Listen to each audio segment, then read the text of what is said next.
Hello English lovers, welcome to IIT. दोस्तों, आज हम द प्लीड की बुक नंबर 11 को कंटिन्यू करेंगे।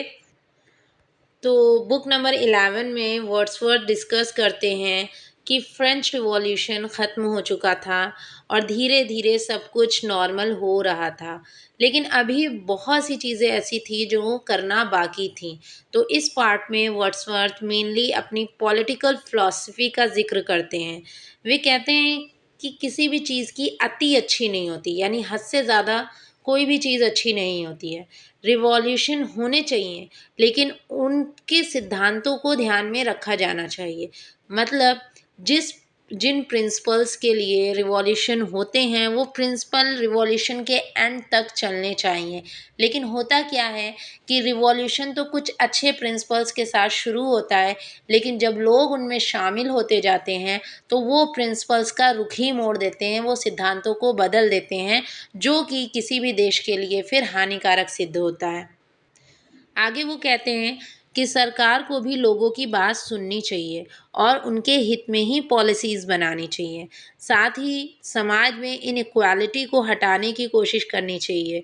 अमीर और गरीब में जो भी डिफरेंसेस दिखाई देते हैं, इन्हीं की वजह से जो भी जितनी भी ऐतिहासिक ये घटनाएं हुई हैं, जितने भी ऐतिहासिक क्रांतियाँ हुई हैं, ये कहीं न कहीं अमीर और गरीब के भेदभाव के कारण ही हुई हैं।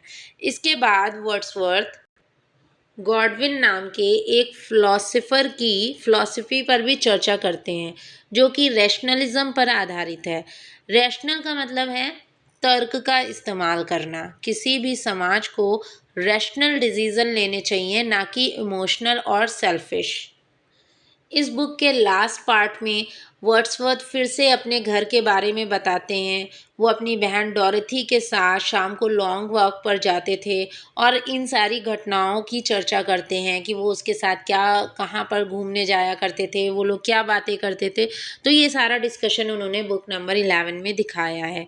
उसके बाद वर्ड्सवर्थ कहते हैं कि उनकी बहन ने हमेशा उनके अंदर पॉजिटिव स्पिरिट को जगाए रखा है। साथ ही साथ वर्ड्सवर्थ अपने दोस्त कॉलरिज के बारे में भी लिखते हैं। कॉलरिज मैंने बताया एसटी कॉलरिज यानी सैमुअल टेलर कॉलरिज, जो कि एक रोमांटिक पोएट हैं। तो वो इनके बहुत अच्छे दोस्त हैं। लिरिकल बैलेट्स के पब्लिशन में कॉलरिज का बहुत बड़ा हाथ था। तो उन्होंने अपने दोस्त का भी ज़िक्र इस बुक में किया है। और अभी वो बीमार थे, यानी कि कॉलरिज बीमार थे। उनके दोस्त कॉलरिज बीमार थे और वो सिसिली नाम की जगह पर रह रहे थे।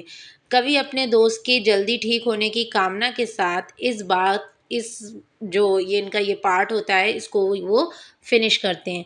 बेसिकली जो इनकी ये द प्लीड है, इसमें वो उन्होंने एक तरीके से जैसे डायरी लिखी जाती है, बस ये डायरी ना हो करके ये एक पोयम है, काव्य के रूप में उन्होंने अपनी ज़िंदगी को प्रदर्शित किया है। सो आई होप आपका बुक 11 की समरी भी क्लियर हो गई होगी। So thanks for watching.